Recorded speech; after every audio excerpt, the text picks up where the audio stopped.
Assalamualaikum warahmatullahi wabarakatuh. Halo teman-teman dimanapun Anda berada, salam sejahtera untuk semuanya. Selamat datang di channel Seputar Berbahasa. Jumpa lagi dengan saya Tuti Masito Tik-Tik. Pada kesempatan kali ini saya akan menyampaikan konten mengenai hakikat bahasa. Nah teman-teman, bagaimana cara memahami hakikat bahasa? Baik, langsung saja simak video berikut ini.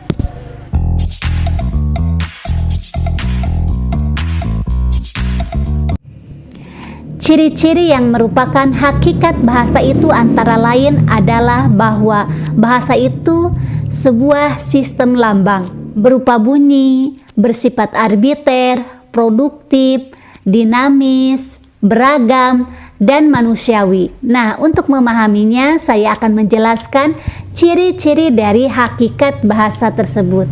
Yang pertama, bahasa adalah sebuah sistem. Artinya, bahasa itu dibentuk oleh sejumlah komponen yang berpola secara tetap dan dapat dikaidahkan. Sebagai sebuah sistem, bahasa selain bersifat sistematis, juga bersifat sistemis. Dengan sistematis maksudnya, bahasa itu tersusun secara pola tertentu, tidak tersusun secara acak atau sembarangan. Sedangkan sistematis artinya sistem bahasa itu bukan merupakan sebuah sistem tunggal, melainkan terdiri dari sejumlah subsistem, yakni subsistem fonologi, subsistem morfologi, subsistem sintaksis, dan subsistem leksikon. Setiap bahasa biasanya memiliki sistem yang berbeda dari bahasa yang lainnya.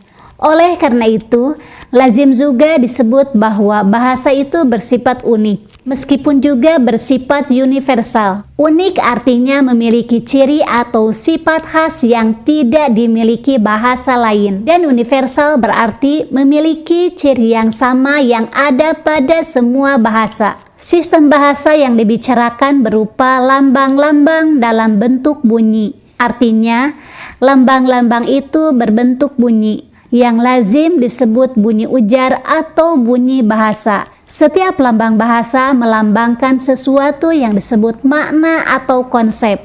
Umpamanya lambang bahasa yang berbunyi kuda melambangkan konsep atau makna sejenis binatang berkaki empat atau yang biasa dikendarai, dan lambang bahasa yang berbunyi spidol melambangkan konsep atau makna sejenis alat tulis bertinta. Nah, setiap lambang bunyi itu memiliki atau menyatakan suatu konsep atau makna, maka dapat disimpulkan setiap satuan ujaran bahasa memiliki makna. Jika ada lambang bunyi yang tidak bermakna atau tidak menyatakan suatu konsep, maka lambang tersebut tidak termasuk sistem suatu bahasa. Dalam bahasa Indonesia, bunyi ujaran air, kuda, meja adalah lambang ujaran karena memiliki makna. Tetapi bunyi-bunyi rai, akud, rajem bukanlah lambang ujaran karena tidak memiliki makna. Lambang bunyi itu bersifat arbiter. Artinya, hubungan antara lambang dan yang dilambangkannya bersifat tidak wajib, bisa berubah,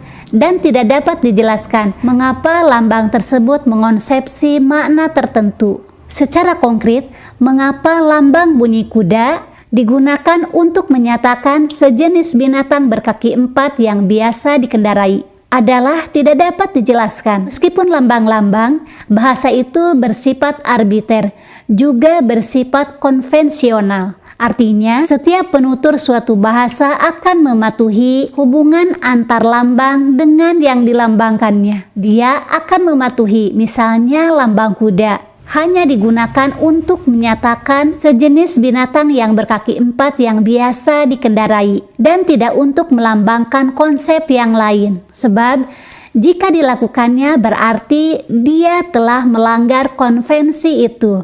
Sebagai akibatnya, tentu komunikasi akan terhambat. Bahasa itu bersifat produktif, artinya dengan sejumlah unsur yang terbatas, namun dapat dibuat satuan-satuan ujaran yang hampir tidak terbatas. Umpamanya, menurut Kamus Umum Bahasa Indonesia susunan WJS Purwadarminta, bahasa Indonesia hanya mempunyai lebih kurang 23.000 buah kata. Tetapi, Dengan 23 buah kata itu dapat dibuat jutaan kalimat yang tidak terbatas. Baik, itu yang dapat saya sampaikan mengenai hakikat bahasa. Semoga video seputar berbahasa dapat bermanfaat. Apabila ada pertanyaan, kritik, dan saran, silakan tulis di kolom komentar. Dengan senang hati saya akan membalasnya. Dan jangan lupa untuk like dan subscribe video saya.